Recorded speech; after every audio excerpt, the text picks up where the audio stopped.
Hello friends, welcome to Naman classes पढ़ना। Friends, Indian geography की series में दोस्तों हमारा पार्ट 2 है। दोस्तों मैंने एक कल वीडियो आपको प्रोवाइड किया था जिसमें पार्ट 1, जिसमें मैंने दोस्तों भारत का सामान्य परिचय में जो मोस्ट इम्पॉर्टेंट फैक्ट हैं दोस्तों, और साथ में प्लस थ्योरी भी दोस्तों आपको अच्छे से डिस्कस कराया था।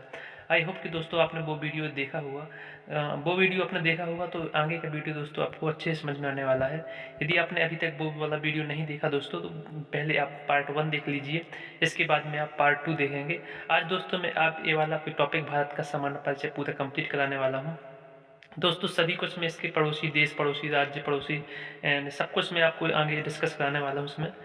आप हमारे चैनल पर यदि नए हैं फ्रेंड्स तो चैनल को सब्सक्राइब जरूर करना, और सब्सक्राइब करने के बगल में दोस्तों जब आप सब्सक्राइब करेंगे तो बगल में बेल आइकन भी होगी, उसे ही प्रेस कर लेना, ताकि फ्रेंड्स आपको नोटिफिकेशन सबसे पहले मिले और आप सबसे पहले वीडियो को देख पाएँ।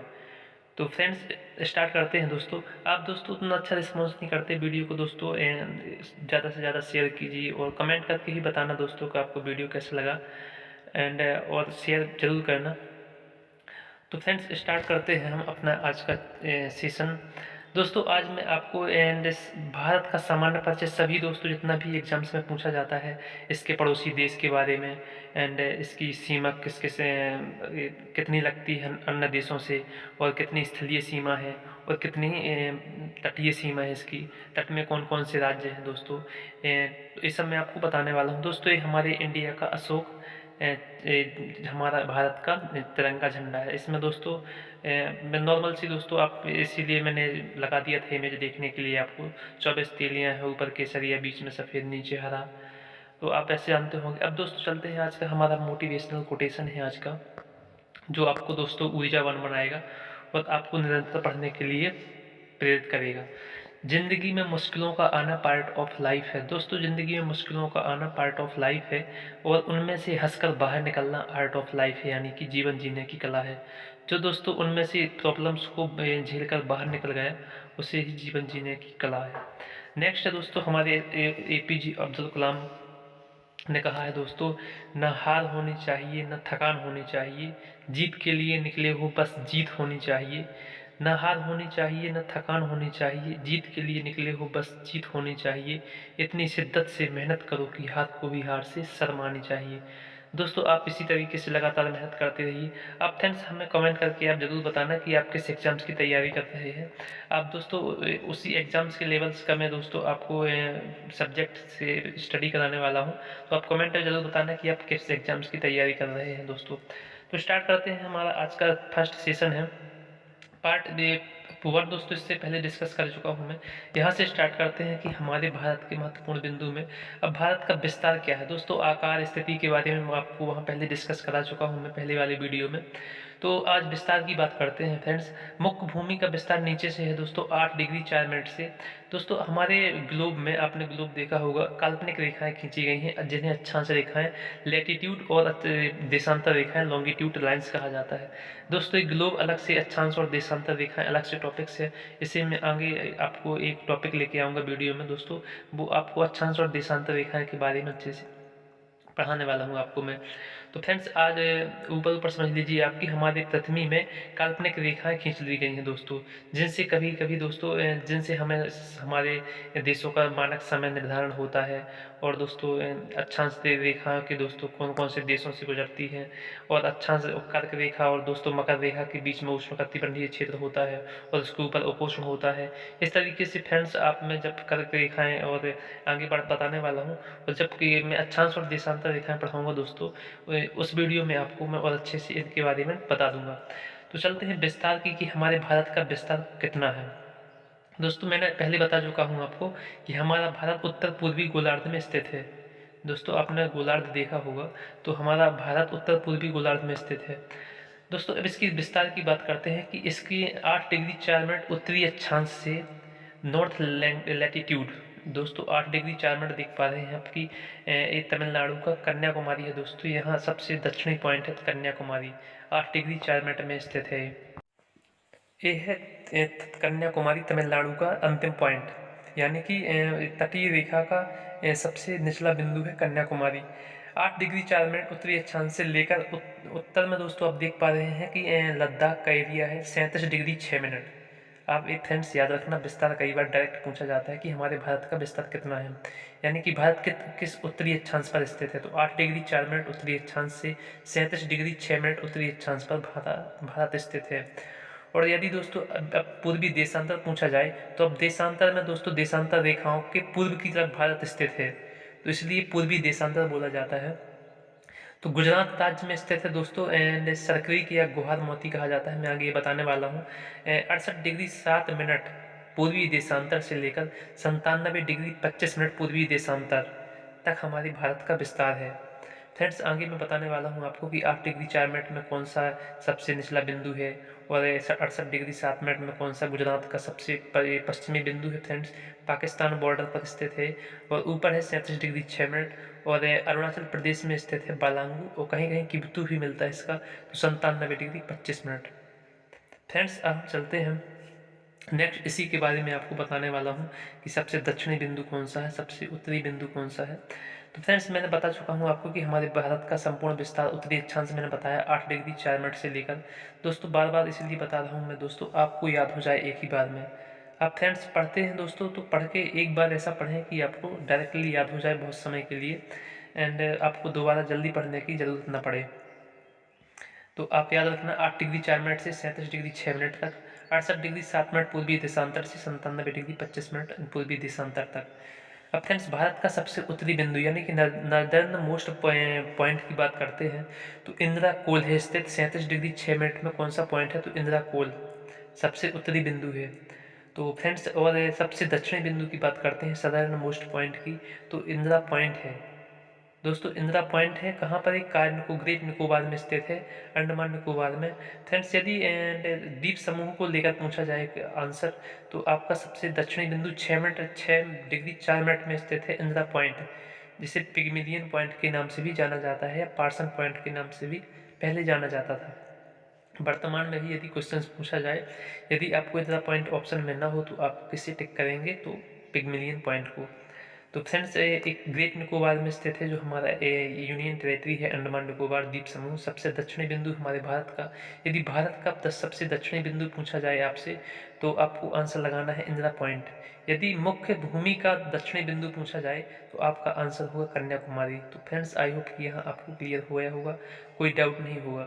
भारत का सबसे पूर्वी बिंदु ईस्टर्न मोस्ट पॉइंट की बात करते हैं, जो अरुणाचल प्रदेश में स्थित है, 97 डिग्री 25 मिनट में स्थित है, जिसे किबुथु भी कहा जाता है। सबसे पूर्वी बिंदु है, म्यांमार से बॉर्डर इसकी टच होती है। कहीं कहीं दोस्तों यदि किबुथु आपको ऑप्शन में ना मिले, तो आपको आंसर लगाना है बालांगू। अब बचा है हमारा दोस्तों सबसे पश्चिमी बिंदु, जो कि गुजरात में है, और हमारा पश्चिमी राज्य भी गुजरात है सबसे ज़्यादा। सबसे पश्चिमी बॉर्डर में गुजरात है, जिसकी सीमा पाकिस्तान से लगती है। 68 डिग्री 7 मिनट पूर्वी देशांतर पर स्थित है। कच्छ जिला में एक गुहार मोती स्थान है ना दोस्तों, गुहार मोती, कहीं कहीं गौर मोता मोता भी बोला जाता है। तो इसे सरक्रीक, कहीं कहीं आपको सरक्रीक मिले, मोस्टली यही मिलेगा आपको गुहार मोती, जो कच्छ जिले में है, 68 डिग्री 7 मिनट पूर्वी देशांतर में है। सरक्रीक विवादित स्थान है दोस्तों गुजरात और हमारे इंडिया और पाकिस्तान के बीच में। तो आपको आंसर लगाना है गुहार मोती, यदि ना हो तो फिर सरक्रीक आप आंसर लगाएंगे। तो दोस्तों यदि मुख्य भूमि का सबसे दक्षिणी बिंदु मैंने बता चुका हूँ आपको कि 8 डिग्री 4 मिनट पर कन्याकुमारी या कैप केमोरी है। तो आई होप कि ये आपको क्लियर हो गया होगा। चलते हैं दोस्तों नेक्स्ट क्वेश्चन पर, मतलब भारत की उत्तर से दक्षिण की लंबाई, जो हमारा 8 डिग्री 4 मिनट से लेकर 37 डिग्री 6 मिनट तक दोस्तों, जो उत्तरी अक्षांश है, इन दोनों के बीच की दूरी कितनी है, तो 3214 किलोमीटर दूरी है दोस्तों। लद्दाख जम्मू कश्मीर का एरिया जो पाक ऑक्यूपाइड कश्मीर में दोस्तों है, एंड वहाँ से लेकर कैप केमोरिन तक यानी कि कन्याकुमारी तक कितनी दूरी है, तो 3214। यदि आपसे पूछा जाए कि भारत की उत्तर से दक्षिण की लंबाई कितनी है, तो आपका आंसर होगा 3214 किलोमीटर।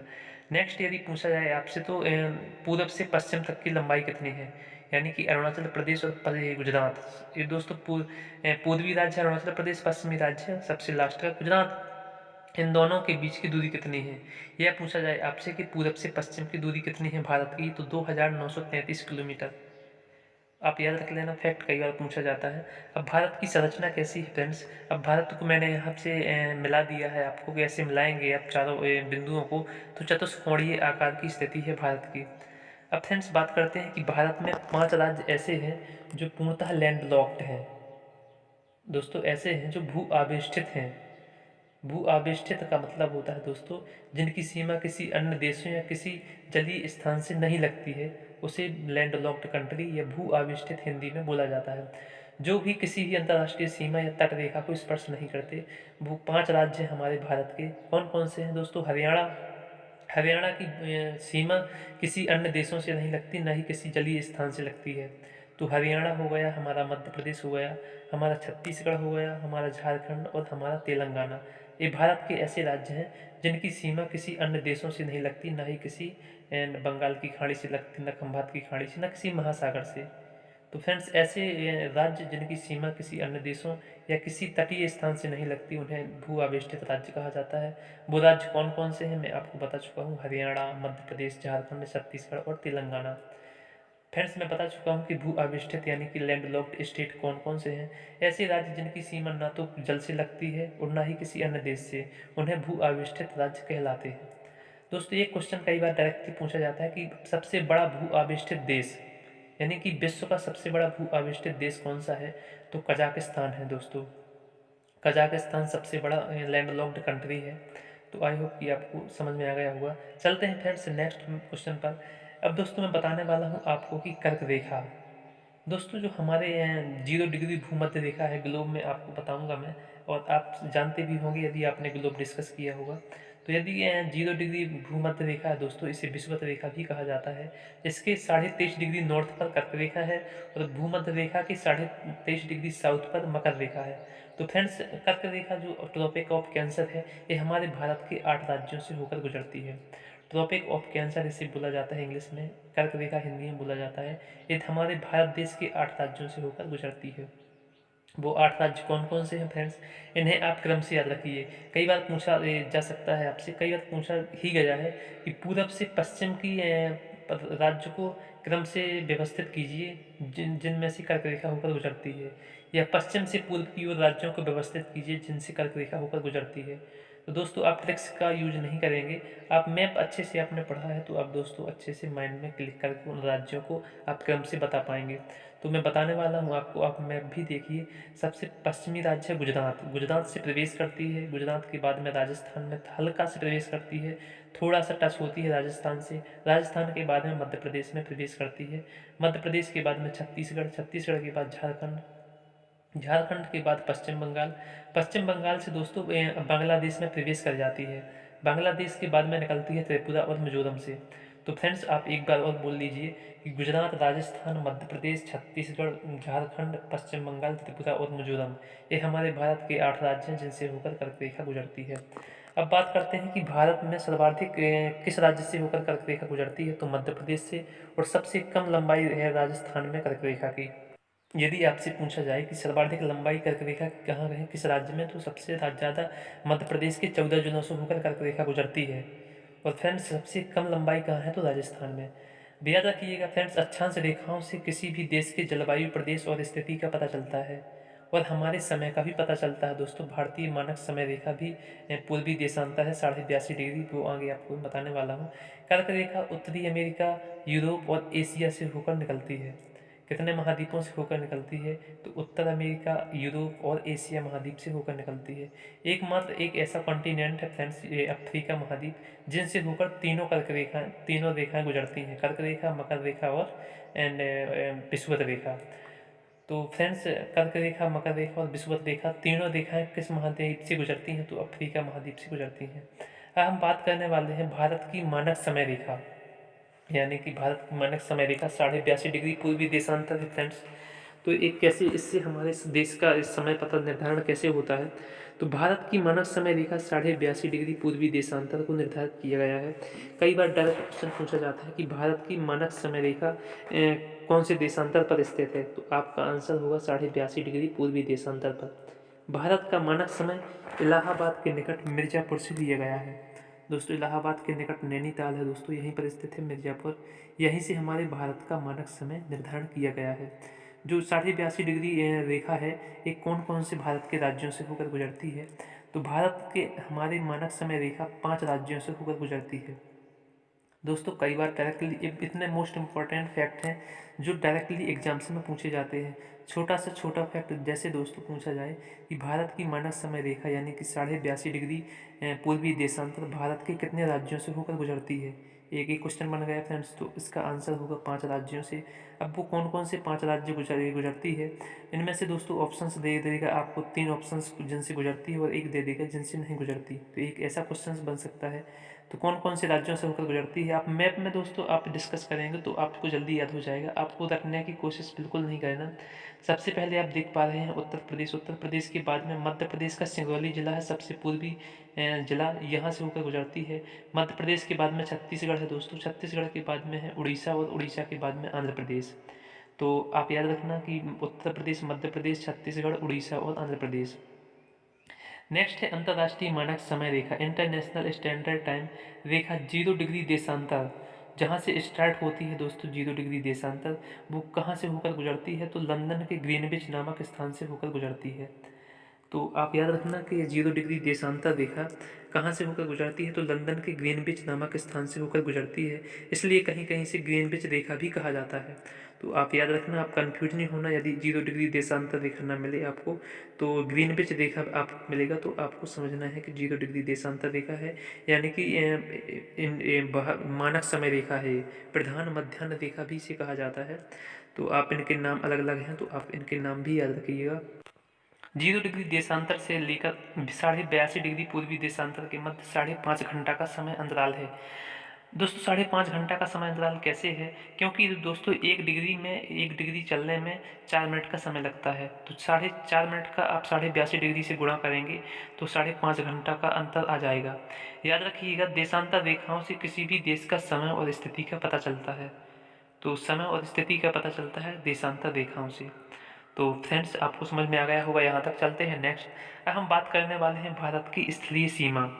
भारत की स्थलीय सीमा के बारे में बात करने वाले हैं कि भारत की स्थलीय सीमा कौन कौन से राज्य बनाते हैं और सबसे ज़्यादा स्थलीय सीमा किसकी है, और सबसे ज़्यादा हमारे भारत के साथ में कौन से देश की स्थलीय सीमा है। भारत की स्थलीय सीमा की लंबाई की बात करें तो 15,200 किलोमीटर में हमारे भारत की स्थलीय सीमा है, जो कि अन्य देशों से बॉर्डर संपर्क करती है, जो हमारी स्थलीय सीमा है। भारत की स्थलीय सीमा पर 16 राज्य और 2 यूनियन टेरिटरी यानी कि केंद्र शासित प्रदेश स्थित हैं, जो क्रमशः 16 state and 2 union territories are situated on the terrestrial border of India which are. तो फ्रेंड्स कौन कौन से राज्य हैं, वो 16, वो आप देख लीजिए। आप मैप आपको अच्छे से समझ में आ गया होगा। यदि मैप स्टडी करना आपको आता है तो आप बिना देखे ही आप माइंड में मैप को सेट करके आप आंसर बता सकते हैं कि वो कौन कौन से राज्य हो सकते हैं। गुजरात की बॉर्डर लगती है पाकिस्तान से, गुजरात, राजस्थान, पंजाब एंड हिमाचल प्रदेश, उत्तराखंड, उत्तर प्रदेश, बिहार, सिक्किम, पश्चिम बंगाल, अरुणाचल प्रदेश, नागालैंड, मणिपुर, मिजोरम, त्रिपुरा, मेघालय और असम। फ्रेंड्स ये हमारे हो गए 16 राज्य। तो यूनियन टेरिटरी कौन कौन से हैं, तो जम्मू कश्मीर और लद्दाख। भारत की स्थलीय सीमा 7 देशों से सीमा बनाती है। 7 देश कौन कौन से हैं वो भी आपको बताने वाला हूँ। तो इतना आप याद रखना कि कितने राज्य हमारे भारत के हैं जो स्थलीय सीमा का निर्धारण करते हैं, 16 राज्य। और कितनी यूनियन टेरिटरी हैं, 2, लद्दाख और ये जम्मू कश्मीर। इसकी स्थलीय सीमा की लंबाई कितनी है भारत की, तो 15,200 किलोमीटर। डायरेक्ट एग्जाम्स में क्वेश्चन पूछा जाता है, तो आप याद रखिएगा। अब वो कौन कौन से देश हैं जिनके साथ हमारा भारत सीमा साझा करता है। फर्स्ट है बांग्लादेश। बांग्लादेश देश एक ऐसा राज्य, ऐसा देश है जो हमारे भारत के साथ सर्वाधिक सीमा का निर्धारण करता है। 4,096 किलोमीटर की सीमा बनाता है बांग्लादेश हमारे भारत के साथ में। तो कौन कौन से बांग्लादेश हो गया। दूसरे नंबर में है चाइना, जो 3,488 यानी कि 3488, आप ऐसे याद रखना, 3488 किलोमीटर चाइना। आप क्रम से याद रखना फ्रेंड्स। बांग्लादेश 4,096 किलोमीटर, चाइना है दोस्तों। आप कन्फ्यूज नहीं होना, आप कई बार आंसर सोच के ऊपर देख के लगा सकते हैं अनुमान से कि चीन के साथ सबसे ज़्यादा बॉर्डर स्पर्श करता है, तो ऐसा नहीं है फ्रेंड्स। बांग्लादेश से सबसे ज़्यादा बॉर्डर स्पर्श होती है हमारी, एंड यहाँ से पश्चिम बंगाल से लेकर मेघालय, त्रिपुरा, मिजोरम, बहुत ज़्यादा बॉर्डर है इसकी। तो बांग्लादेश के बाद चाइना 3488, पाकिस्तान 3323, नेपाल 1751, म्यांमार 1643, भूटान 699, अफगानिस्तान के साथ सबसे कम सीमा 106 किलोमीटर की लगाता है हमारा भारत। भारत की स्थलीय सीमा से 7 देशों की सीमाएं लगती हैं। तो स्थलीय सीमा कितने देशों से लगती है? तो 7 देशों से। यदि आपसे भारत के पड़ोसी देश पूछा जाए तो आपको 9 आंसर लगाना है, क्योंकि पड़ोसी देशों में दोस्तों श्रीलंका और मालदीव को भी गिना जाता है। तो आप इनकी बॉर्डर को याद रखना दोस्तों, कितनी सीमा लगती है कौन से देश से। अब हम बात करने वाले हैं, हम स्थलीय सीमा पढ़ चुके हैं दोस्तों कि 15,200 किलोमीटर की बाउंड्री हमारे भारत दूसरे देशों के साथ में शेयर करता है, और सबसे ज़्यादा शेयर करता है बांग्लादेश के साथ में 4,096 किलोमीटर। आप बांग्लादेश की बॉर्डर को तो आप याद ही रखिए कितनी सही सीमा साझा करता है, तो 4,096 किलोमीटर। अब हम बात करने वाले हैं समुद्री सीमा की। तो स्थलीय सीमा हम पढ़ चुके हैं, हम तट रेखा की बात करेंगे। तो हमारे भारत के 9 राज्य हैं, इन राज्यों की सीमा समुद्री तट रेखा से लगती है। सी साइड स्टेट्स कौन कौन से, ये नाम पूछा जाता है कई बार। तो आप गुजरात की सीमा स्थलीय सीमा से भी लगती है पाकिस्तान के साथ में, गुजरात की जलीय सीमा भी लगती है खंभात की खाड़ी यानी कि अरब सागर में।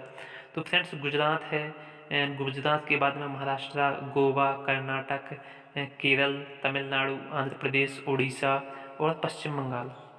तो फ्रेंड्स आपको यदि मैप अच्छे से माइंड में सेट है तो आप बिना देखे आंसर बता सकते हैं जल्दी जल्दी। गुजरात, महाराष्ट्र, गोवा, कर्नाटक, केरल, तमिलनाडु, आंध्र प्रदेश, उड़ीसा और पश्चिम बंगाल। फ्रेंड्स भारत की मुख्य तटीय सीमा की बात करते हैं। तो यदि आपसे पूछा जाए भारत की मुख्य तटीय सीमा यानी कि प्रायद्वीपीय भारत की कुल सीमा कितनी है, तो 5422.6 किलोमीटर। दोस्तों कई बार आपको 6100 किलोमीटर मिलता है तो आपको 6100 किलोमीटर आंसर नहीं लगाना। कई बार 6100 किलोमीटर मिलता है दोस्तों, तो आपको यदि 5422.6 किलोमीटर आंसर ऑप्शन में ना हो तब आप 6100 को आंसर मान सकते हैं, लेकिन रियल में इतनी कितनी है तो 5422.6 किलोमीटर। और द्वीप प्रदेशों की तटीय सीमा है 2094 किलोमीटर। यदि कुल मुख्य भूमि तथा द्वीपों की लंबाई भी इसमें जोड़कर लगभग 7516.6 किलोमीटर हो जाती है इसकी टोटल लंबाई। तो यदि आपसे द्वीपों सहित मुख्य भूमि की लंबाई पूछी जाए तो 7516.6 किलोमीटर आपका आंसर होगा। नेक्स्ट चलते हैं कि 4 यूनियन टेरेटरी भी हमारे तटरेखा से लगते हैं। कौन कौन से हैं वो? पहला है पुदुचेरी, जिसे पांडुचेरी भी कई बार मिलता है। इसके जिले 3 राज्यों में फैले हुए हैं। केरल में भी माहे जिला है इसका, पांडुचेरी में है पांडुचेरी और कराईकल। यह नाम दोस्तों आंध्र प्रदेश में स्थित है, जो पुदुचेरी का ही जिला है। तो जो हमारा पांडिचेरी यूनियन टेरेटरी है वो कितने ज़िले हैं इसमें? 4 ज़िले हैं, और 4 ज़िले 3 राज्यों में फैले हुए हैं। तमिलनाडु में 2 ज़िले हैं इसके, कराईकल और पांडिचेरी, और यानम आंध्र प्रदेश में है, माही केरल में है। फ्रेंड्स आपको याद हो गया होगा। नेक्स्ट है यूनियन टेरेटरी लक्षद्वीप, जिसकी जलीय सीमा लगती है। दमनदीप और दादरा और नगर हवेली और दमनदीप एक ही हो गए हैं 26 जनवरी 2020 को। नेक्स्ट है अंडमान निकोबार द्वीप समूह। सबसे ज़्यादा लंबी सीमा तटरेखा है अंडमान निकोबार द्वीप समूह की 1962 किलोमीटर, जबकि राज्यों में सबसे लंबी तटरेखा पूछी जाए तो गुजरात की है 1214 किलोमीटर। राज्य में पूछा जाए तो आपको आंसर लगाना है गुजरात, यदि यूनियन टेरेटरी में पूछा जाए तो आपको आंसर लगाना है अंडमान निकोबार द्वीप समूह। तो फ्रेंड्स सबसे अगर राज्य में सबसे कम तटरेखा पूछा जाए आपको तो आपका आंसर होगा गोवा। 101 किलोमीटर गोवा की बाउंड्री लगती है, किसके साथ में? समुद्र के साथ में। तो आई होप फ्रेंड्स कि आप कई बार क्वेश्चन पूछा गया है कि सबसे लंबी तटरेखा किस राज्य की है, तो गुजरात की कितनी है? 1214 किलोमीटर। तो यहाँ तक आपको क्लियर हो गया होगा फ्रेंड्स। आपको यदि वीडियो अच्छा या पसंद आ रहा हो फ्रेंड्स तो आप लाइक शेयर सब्सक्राइब जरूर करना। नेक्स्ट बात करते हैं कि जो कितनी कितनी सीमा साझा करती है, बाउंड्री है जो हमारी जलीय सीमा है, कौन से देश की सबसे, कौन से राज्य की सबसे ज़्यादा है और कौन से राज्य की सबसे कम है। गुजरात की बता चुका हूँ 1214.7 किलोमीटर है, जो इस राज्यों में सबसे ज़्यादा समुद्री तटीय सीमा है गुजरात की। गुजरात के बाद में आंध्र प्रदेश की है 973.7, उसके बाद में तमिलनाडु की है 906.9 किलोमीटर, उसके बाद महाराष्ट्र का 652.6, केरला की है 569.7, उड़ीसा की है 476.4, कर्नाटका की है 280 किलोमीटर, पश्चिम बंगाल की 157.5, गोवा 101 किलोमीटर, दमन और दीव 42.5 किलोमीटर, पुडुचेरी की है 47.6 किलोमीटर। अंडमान निकोबार द्वीप समूह सबसे ज़्यादा है 1962 किलोमीटर, और लक्षद्वीप की है 132 किलोमीटर। दोस्तों कुल तटरेखा की बात करते हैं तो 5422.6 किलोमीटर राज्यों की है और 2094 किलोमीटर द्वीप समूहों की है। तो टोटल मिलाकर 7516.6 किलोमीटर बाउंड्री समुद्री तटीय सीमा से लगती है, और स्थलीय सीमा की मैंने बताया था आपको 15,200 किलोमीटर।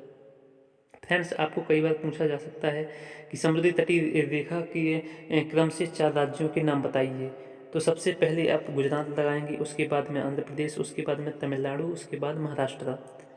आप इस तरीके से दोस्तों कई बार क्वेश्चंस यूपीएससी में पूछा जाता है कि जो भारत के समुद्री तटीय राज्य हैं उनमें से किन राज्यों की समुद्र तट रेखा सबसे ज़्यादा लगती है, क्रम में लगाइए। तो दोस्तों आप 4-5 स्टेट तो याद ही रख लीजिए। फर्स्ट है, सबसे पहले गुजरात की लगती है सबसे ज़्यादा समुद्री तटीय रेखा। कितनी लगती है गुजरात की, आप याद कर सकते हैं कि 1214 किलोमीटर, और 0.7 किलोमीटर भी है, आप 1214 किलोमीटर याद कर सकते हैं। इसके बाद आप याद कर सकते हैं गुजरात के बाद आंध्र प्रदेश, आंध्र प्रदेश के नीचे तमिलनाडु, तमिलनाडु के और बाद में है गुजरात के नीचे महाराष्ट्र। आप इस तरीके से याद कर सकते हैं गुजरात, आंध्र प्रदेश, तमिलनाडु और महाराष्ट्र। तो फ्रेंड्स आप यहाँ तक क्लियर हो गया होगा आपको कि टोटल लंबाई द्वीप समूहों और तटीय रेखाओं की 7516.6 किलोमीटर है।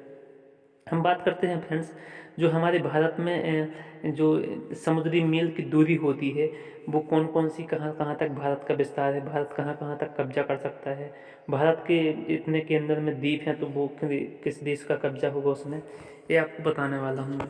तो पहले है समुद्री मील, 12 समुद्री मील तक फ्रेंड्स प्रादेशिक समुद्री सीमा कहलाती है। 12 समुद्री मील तक इसमें दोस्तों सभी प्रकार के संसाधन होते हैं जो उनका दोहन और पूर्ण विकास, पूर्ण अधिकार होता है भारत का। मतलब किसी भी देश का 12 समुद्री मील तक पूर्ण अधिकार होता है, भारत वहाँ पर कुछ भी कर सकता है, या कोई भी देश जहाँ जो समुद्री सीमा से उसकी बाउंड्री लगती है 12 समुद्री मील तक उसका पूर्ण अधिकार है। तो आप याद रखना 12 समुद्री मील तक क्या होता है, सभी प्रकार के संसाधन यूज कर सकता है वो, और दोहन कर सकता है और उसका पूर्ण अधिकार होता है। संलग्न क्षेत्र दोस्तों 24 समुद्री मील तक होता है, जिसे संलग्न क्षेत्र कहा जाता है। 12 समुद्री मील तक को कहा जाता है प्रादेशिक समुद्री सीमा, और 24 समुद्री मील तक कहा जाता है संलग्न क्षेत्र, कॉन्टिजियस जोन। दोस्तों भारत के को इस क्षेत्र में कानून बनाने का अधिकार भी है, और इसमें दोस्तों जो सीमा लगती है, बाउंड्री, जो दूसरे देशों के शिप यहाँ पर आते जाते हैं उनसे शुल्क लेने का भी अधिकार, वित्तीय अधिकार प्राप्त है इसे। तो आप याद रखना संलग्न क्षेत्र में 24 समुद्री मील तक है, और यहाँ पर भारत को कैसा अधिकार है कि यहाँ पर कानून बनाने का अधिकार है फ्रेंड्स, और यहाँ से साथ ही इसकी सीमा शुल्क लेने का भी वित्तीय अधिकार प्राप्त है भारत को। नेक्स्ट है 200 समुद्री मील तक दोस्तों अनन्य आर्थिक अधिकार से कहा जाता है। यहाँ पर सागरीय जल शक्ति, सागरीय संसाधनों का दोहन एवं जीवों का यहाँ पर रोपण करना, इस प्रकार से दोस्तों अनन्य आर्थिक अधिकार इसे भारत का अधिकार है। यहाँ से दोस्तों दूसरे देशों की शिप्स के वित्तीय अधिकार भारत को प्राप्त नहीं है, लेकिन यहाँ पर दोस्तों जल शक्ति, सागरीय संसाधनों का दोहन एवं जीवों का दोस्तों संरक्षण, और दोस्तों अनुसंधान की शक्ति भी, और खनिज संपदा का अधिकार है भारत को। तो भारत को यहाँ पर किसका अधिकार है, खनिज संसाधनों का अधिकार है। तो आप याद रखना 200 समुद्री मील को कहा जाता है अनन्य आर्थिक अधिकार, और 24 समुद्री मील को कहा जाता है संलग्न क्षेत्र, और 12 समुद्री मील को प्रादेशिक समुद्री सीमा। आपसे यही क्वेश्चन पूछा जाता है। नेक्स्ट चलते हैं महत्वपूर्ण तथ्य की ओर दोस्तों। हम बहुत उनके इसके परिचय के बारे में बात कर चुके हैं, हम बात करने वाले हैं इम्पोर्टेंट फैक्ट। क्षेत्रफल के अनुसार भारत के बड़े राज्य कौन कौन से हैं, तो सबसे पहला राज्य है राजस्थान। क्षेत्रफल की दृष्टि से भारत का सबसे बड़ा राज्य पूछा जाए तो राजस्थान। इसका क्षेत्रफल कितना है, तो आपको याद रखना है 3,42,239 वर्ग किलोमीटर, 3,42,239 वर्ग किलोमीटर है। दूसरे स्थान पर है मध्य प्रदेश, भारत का दूसरा सबसे बड़ा राज्य क्षेत्रफल की दृष्टि से 3,08,252 वर्ग किलोमीटर एरिया है इसका। इसके बाद है महाराष्ट्र, इसके बाद उत्तर प्रदेश, इसके बाद गुजरात। तो आप याद रखना राजस्थान, मध्य प्रदेश, महाराष्ट्र, उत्तर प्रदेश और गुजरात। फ्रेंड्स क्षेत्रफल के अनुसार भारत के छोटे राज्य कौन कौन से हैं, तो सबसे छोटा है गोवा, गोवा के बाद सिक्किम, सिक्किम के बाद त्रिपुरा, त्रिपुरा के बाद नागालैंड। तो आप याद रखना गोवा, सिक्किम और त्रिपुरा, नागालैंड। क्षेत्रफल की दृष्टि से सबसे छोटा राज्य गोवा, यदि जनसंख्या की दृष्टि से सबसे छोटा राज्य पूछा जाए तो वो आगे होगा सिक्किम। तो ये याद रखना। भारत के सबसे बड़े जिले, सबसे बड़ा जिला है गुजरात में कच्छ, दूसरे नंबर पर है लेह, तीसरे में है जैसलमेर राजस्थान का, लेह लद्दाख में है, कच्छ है गुजरात में। सबसे बड़ा जिला है भारत का कच्छ जो कि गुजरात में है, और दूसरा सबसे बड़ा जिला है लेह जो कि लद्दाख में है, तीसरा सबसे बड़ा जिला है जैसलमेर जो कि राजस्थान में है, जो जैसलमेर की बाउंड्री लगती है पाकिस्तान से। माहे 9 वर्ग किलोमीटर में सबसे छोटा जिला है, ये केरल में है दोस्तों, जिसे एक पांडुचेरी का जिला है, 9 वर्ग किलोमीटर एरिया में फैला हुआ है, भारत का सबसे छोटा जिला। सर्वाधिक जिले उत्तर प्रदेश में हैं 75 जिले। उत्तर प्रदेश की सीमा सर्वाधिक राज्यों से लगती है, 8 राज्यों और एक यूनियन टेरिटरी से लगती है दोस्तों। 8 राज्यों से एक यूनियन टेरिटरी कौन सी है, तो दिल्ली से उत्तर प्रदेश की सीमा लगती है। भारत का सबसे ऐसा राज्य है जिसकी सीमा सर्वाधिक राज्यों से लगती है, 8 राज्यों से लगती है दोस्तों।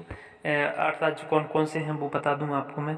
पहला है उत्तराखंड, उत्तराखंड के बाद है दोस्तों हिमाचल प्रदेश, हरियाणा, राजस्थान, मध्य प्रदेश, छत्तीसगढ़, झारखंड और बिहार। और एक देश से लगती है दोस्तों नेपाल से, और एक यूनियन टेरिटरी से लगती है जो कि है दिल्ली।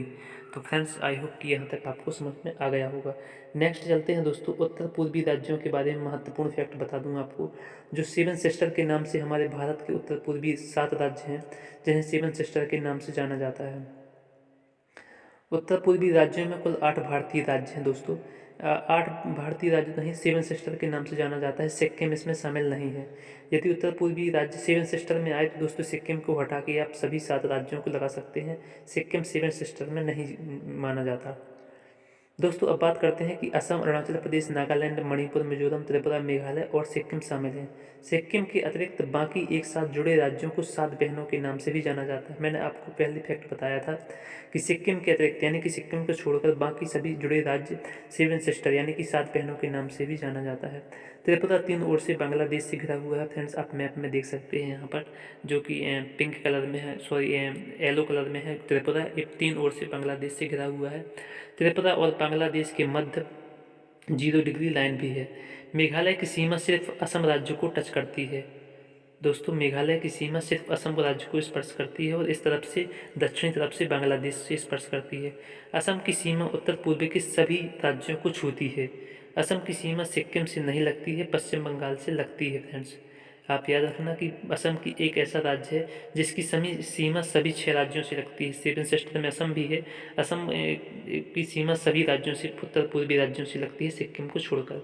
सिक्किम की सीमा पूर्व में भूटान से, उत्तर में तिब्बत यानी चाइना से और पश्चिम में नेपाल से। तो सिक्किम की सीमा दोस्तों 3 देशों से लगती है और राज्यों में सिर्फ भारत के पश्चिम बंगाल से सीमा लगती है। तो सिक्किम एक ऐसा राज्य है जिसकी सीमा 3 देशों से लगती है, कौन कौन से, एंड पूर्व में भूटान है, पश्चिम में नेपाल है, उत्तर में तिब्बत यानी चाइना है। तो और एक राज्य से लगती है पश्चिम बंगाल से। अरुणाचल प्रदेश की सीमा पूर्व में म्यांमार से लगती है, उत्तर में तिब्बत से लगती है और पश्चिम में भूटान से लगती है। तो अरुणाचल प्रदेश भी ऐसा राज्य है जिसकी सीमा 3 देशों से लगती है। कई बार क्वेश्चन डायरेक्ट पूछा जाता है कि कौन कौन से राज्य हैं जिसकी सीमा 3 देशों से लगती है। तो सिक्किम की सीमा लगती है अरुणाचल प्रदेश की, सिक्किम की लगती है भूटान, नेपाल और तिब्बत चाइना से। अरुणाचल प्रदेश की लगती है म्यांमार, भूटान और तिब्बत चाइना से। अब बात करते हैं बांग्लादेश की सीमा। दोस्तों बांग्लादेश की सीमा हमारे भारत के 5 राज्यों को स्पर्श करती है। वो भारत के 5 राज्य कौन कौन से हैं, तो मेघालय है पहला, दूसरा है असम। असम की सीमा दोस्तों 2 तरफ से लगती है बांग्लादेश से, एक मेघालय के पास से और एक दोस्तों मेघालय के नीचे से, एक मेघालय के ऊपर से। तो बांग्लादेश की सीमा मेघालय, असम, त्रिपुरा, मिजोरम और पश्चिम बंगाल से लगती है। तो फ्रेंड्स चलते हैं नेक्स्ट स्लाइड की ओर। हम बात करते हैं दोस्तों, ये हमारा लास्ट स्लाइड है और इसमें बात करते हैं हम चैनल। दोस्तों हमारे भारत के मुख्य चैनल, कई बार क्वेश्चन से डायरेक्ट एग्जाम में पूछा जाता है कि चैनल दोस्तों 2 स्थलीय भागों को अलग करने वाले निकाय यानी कि सिस्टम को चैनल कहा जाता है। तो दोस्तों 2 स्थलीय भागों को, फ्रेंड्स स्थलीय भागों को अलग करने वाला निकाय यानी सिस्टम चैनल कहलाता है। दोस्तों एक उदाहरण जैसे कोको चैनल है, 8 डिग्री चैनल है, 9 डिग्री चैनल है, 10 डिग्री चैनल है। दोस्तों कोको चैनल जो है ये म्यांमार के कोको द्वीप तथा उत्तरी अंडमान के मध्य स्थित है।